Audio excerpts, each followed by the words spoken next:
have 5 minutes to do this, and we have quite a lot, so be sure to tune in and give your feedback. The hashtag is morning@NTV. Interesting stories right here. And as we talk of 2019, you've been wondering, where can I invest? The boutique space is already like full, completely full. All the spaces seem to have stiff competition. How about you think of breeding dogs? Yes, so breeding and training dogs, a ready but unexplored market it is. And of course, there are facts today in the Daily Monitor, and you can also check this particular story in the e-paper. That's the e-Daily Monitor paper. On the business section, you have details on that you know what? You can actually start training dogs, and also the breeding space. It is a market that is totally, I'll call it virgin. That's how we call it in business. It's a virgin area, and you'd like to look at it and just see how the profits and the stakes are in that particular segment. Details, like I said,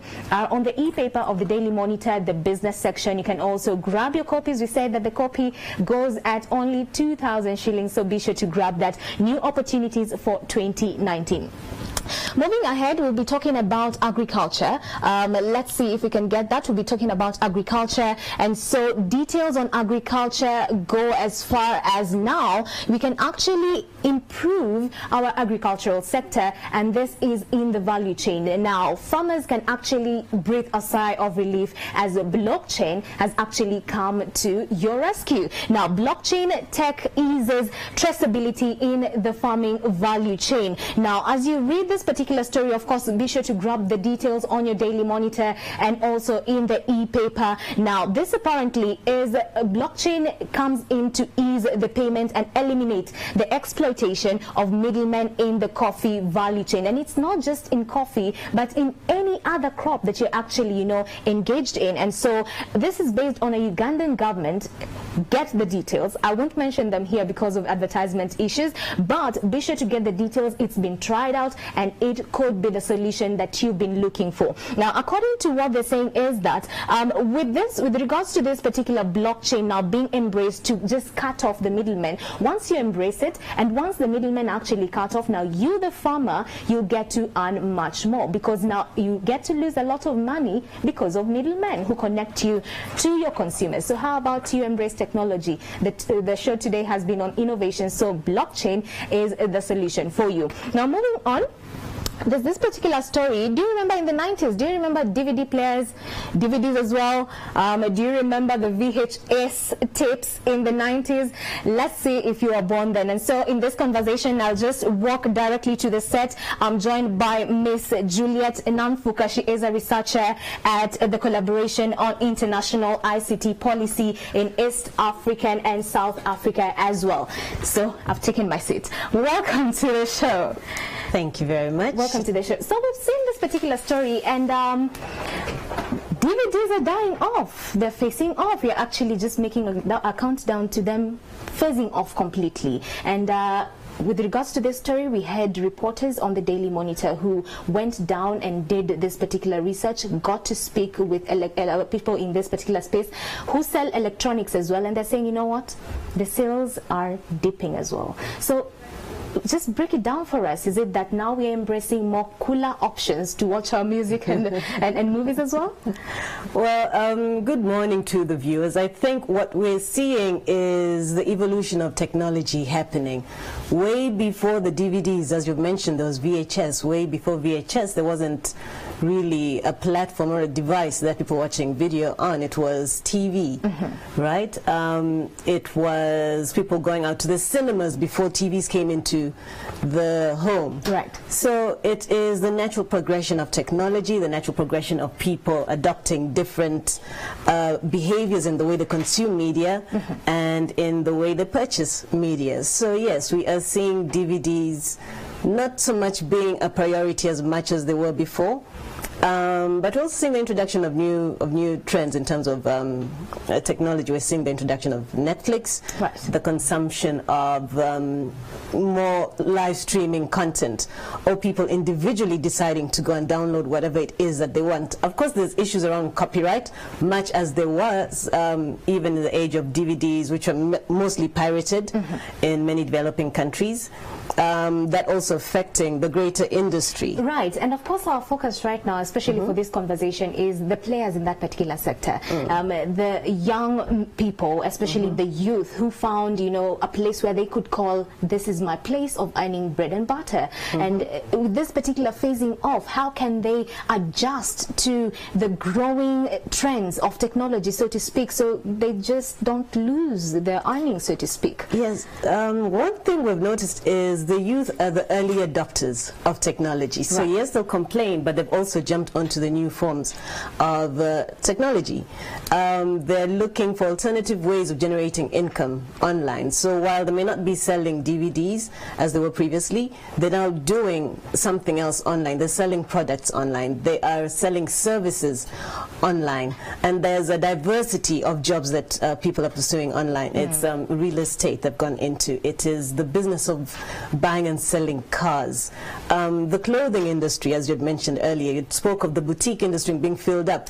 But online, there's still a whole lot of room for people to explore. So the model of business has changed, and that, of course, has meant that the product has also evolved. So what you're saying is that as business people, as them that are in that space, they need to also have the capability to metamorphosize, so to speak, in this particular space as well. Okay, as we look at this trend, as we come to a close, what other trends are likely to come on board? Of course, we're blaming this everything, actually, this particular, you know, kind of evolution to smart gadgets as well. So what areas are actually going to crop up in the next coming days? Oh, well, coming days is very short, but in the coming years, one of the things we're noticing is that people are generating their own stories that they want to watch.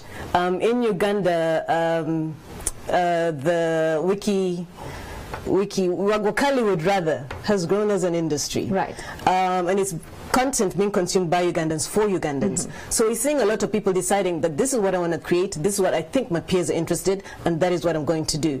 We're seeing a lot of podcasts coming out, a lot of YouTube channels coming out, which are being more responsive to the type of content that people within the locales, our peers, content that is more relevant to them, content that is unique to their lifestyle, livelihoods.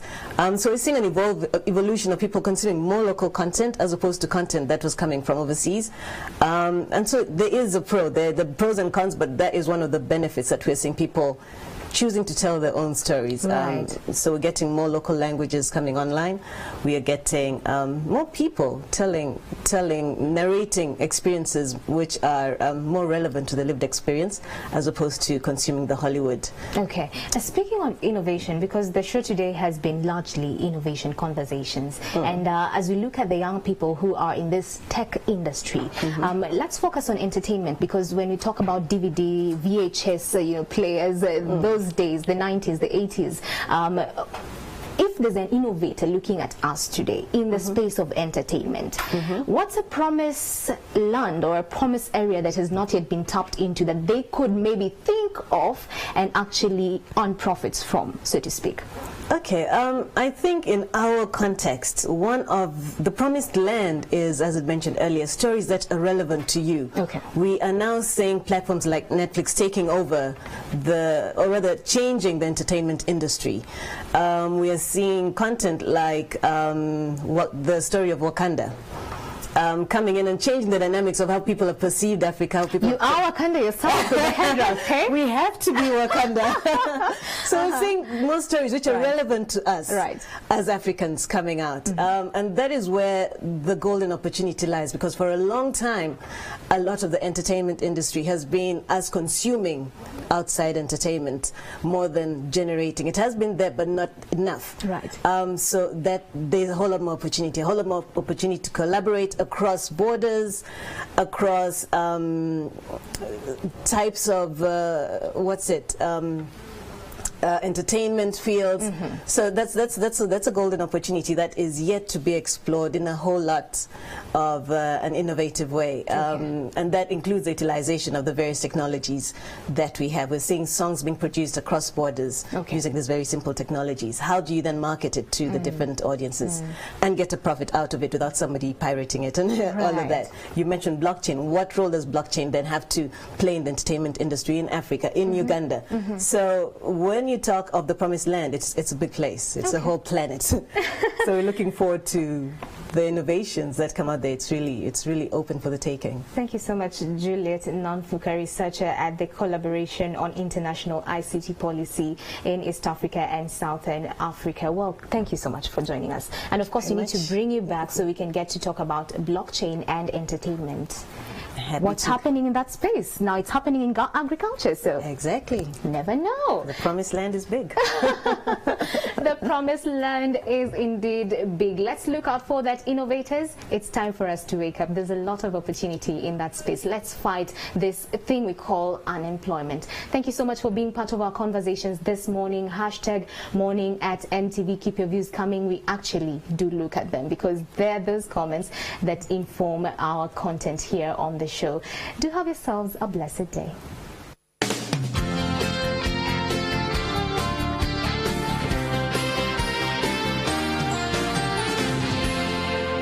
You're watching Morning at NTV.